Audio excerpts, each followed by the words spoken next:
Lần nào mẹ cố gắng hỏi Tết này về không con? Tết này con sẽ về, dẫu ở đâu con cũng sẽ về.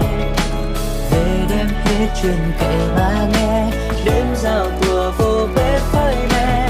Tết này con sẽ về, mẹ đừng lo và chờ con nhé. Bởi con hiểu Tết với mẹ là chỉ khi thấy con được quay trở về.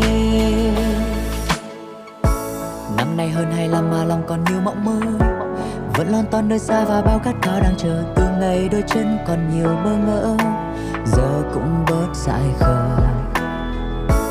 Đi qua bao năm nhiều điều chẳng còn như xưa, lo toan tương lai nhiều khi chẳng mong Tết nữa, mà chỉ cần nơi xa còn người mong con thì con luôn hứa sẽ về.